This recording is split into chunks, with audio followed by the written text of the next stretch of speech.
今天要来介绍怎么换云豹223H 的机油。那首先当然是要准备一罐机油，那我选的是5W50。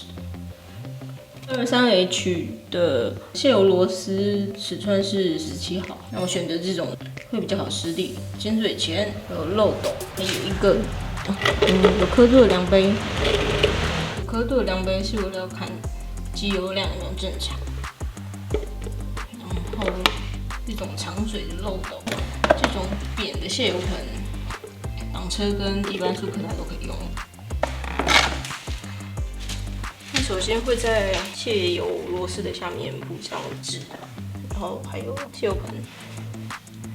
但是挡车好像不需要用卸油盆哦。然后因为挡车下面比较高，所以我们直接用有刻度的量杯接。先用尖嘴钳转开加油孔，待会卸油会比较顺利，这样开始就好了。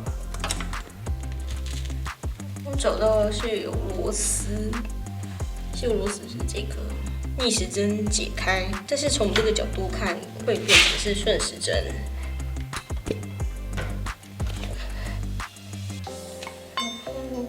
会在下面接着。那因为我们刚刚有先把加油孔那边的盖子打开，所以现在机油会卸得比较顺利。那螺丝就拿干净的布擦一擦。那油快要卸完的时候要小心，它的卸油的位置可能会变。网络上会说要把车体倾斜，把残余的油就是一起漏得很干净，但我觉得可以不用。那只要记好这次漏多少，看有没有湿机油，这样就好了。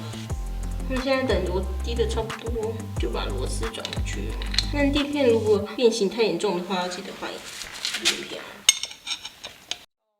1/4圈，这样就好了。那可以看这次卸下的机油是大概850。然后这个油尺拿起来，油尺先擦干净，这个油尺待会用得到。然后把这个长嘴漏斗放进去。那这个封膜可以用油尺戳一个洞，然后我是会在上面正上方再戳另外一个洞，待会会比较好卸油。那你要确定刚刚下面的卸油螺丝有锁好，不然就会有悲剧。那云豹223H 的机油交换量是1000cc， 我们就直接整罐倒下去了。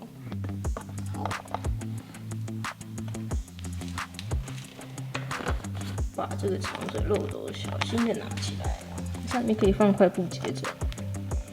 首先机油这边前面有刻度，就把机油尺直接插进去，那不要转进去哦，然后再拿出来看看，看那个机油的液面有没有落在范围里面。好，它没问题了，就再收回去。再用尖嘴钳转紧，这样就可以了。那今天的影片就到这了。